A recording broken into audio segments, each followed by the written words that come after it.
You know that sound? The one you never, ever want to hear? That gush of water coming from somewhere it shouldn't be? A leak? A flood? It's every homeowner's nightmare. But here's the thing. The real damage? It doesn't just happen when the water is flowing. It happens in the quiet hours and days that come after. So we're going to break down the science of what happens next and why a super fast, expert response is literally the only thing standing between a simple fix and an absolute disaster. So you see that puddle spreading across the floor, and your first instinct is to grab a bunch of towels, right? But the most dangerous water is the water you can't even see. It's the water that's already seeping into your subfloor, wicking its way up the inside of your walls, and that's where the real threat begins. And you know the crazy part is where this water can come from. We're talking about things that happen every single day. A pipe that bursts during a winter freeze, a washing machine hose that just decides to give up, or even a slow, sneaky leak from your AC unit hiding up in the attic. These totally common events can spiral into major disasters in no time. But here's something that might surprise you. The biggest threat might not even be inside your house at all. It could be right underneath it. Believe it or not, your location can dramatically change your risk. To see what I mean, let's dive into a case study from a place called Helotes, Texas. Now, this isn't just about bad weather. We're talking about the ground itself. You see, Helotes is in what they call a transition zone. It's a spot where the geology literally changes right under your feet. And that creates, well, a perfect storm for water trying to get into your home. And this just illustrates the problem perfectly. On one side, you've got these expansive clay soils that swell up and shrink down like a giant sponge, constantly pushing and pulling on a home's foundation. Then, on the other side, you have porous limestone bedrock that acts like a funnel, channeling groundwater right up against that very same foundation. It's like a geological pincer movement, just relentlessly trying to force water inside. And as if that wasn't enough, you then pile on the local factors. You've got intense Texas flash floods, you've got that crushing summer humidity that's often over 70%, and a lot of older homes with drainage that's, let's just say, not perfect. You see how it all starts to stack up?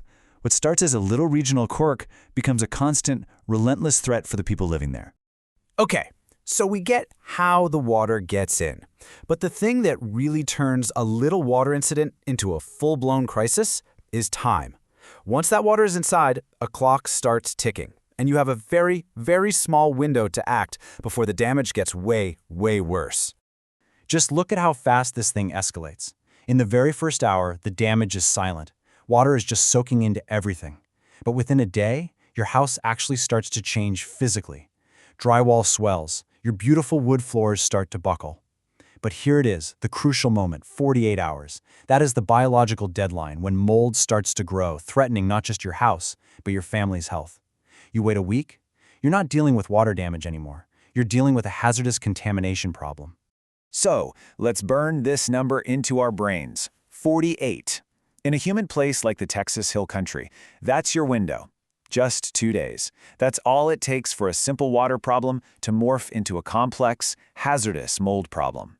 This is exactly why a rapid, professional response isn't some luxury, it's an absolute necessity. So, how in the world do you fight back against that ticking clock? Well, you move from total chaos to total control. A professional response isn't just about showing up with a mop and bucket. It's a scientific process designed specifically to stop that clock and prevent all that long-term damage we just talked about. A real professional response, it's built on these 3 key pillars. First, speed. Getting on site within an hour to stop the spread. Second, certified expertise. Having technicians who actually understand the science of how things dry. And third, advanced tech. The tools that let them find and get rid of every single last drop of moisture. So what does this journey actually look like? It's not just about sucking up water and calling it a day. It's a methodical, multi-phase process designed to return a property to its exact pre-damage condition.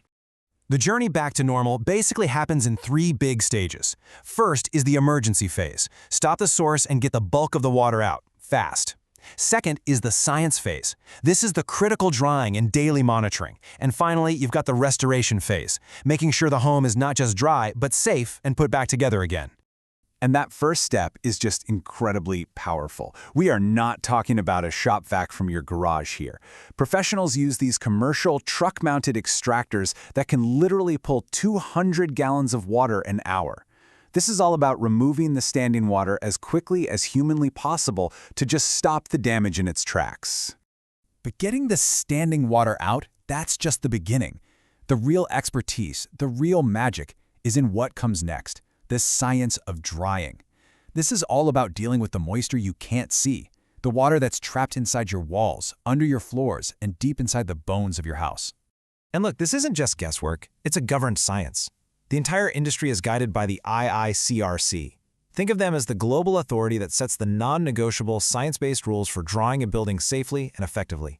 Getting certified isn't a bonus, it's the absolute baseline for knowing what you're doing. And this is exactly why those standards are so critical. Just look at this quote.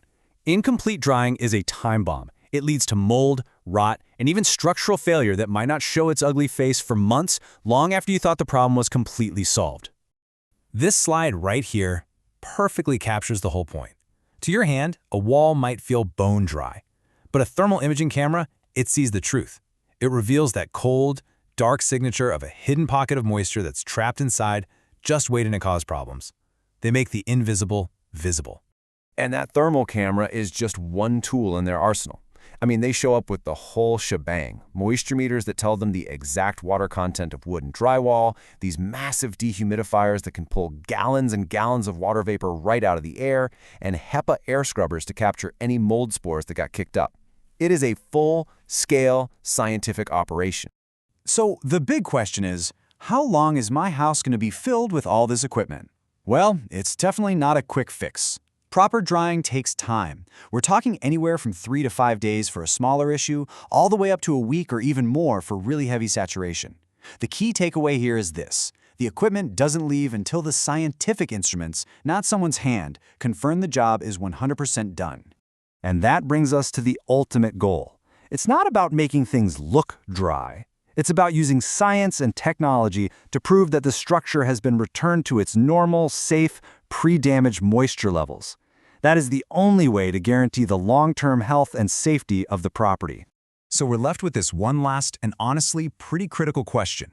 After the trucks have left and the walls are freshly painted, how do you really know your home is safe from all those invisible threats? As we've seen, the answer isn't just to cross your fingers and hope for the best. It's to demand a verified scientific process that leaves absolutely nothing to chance.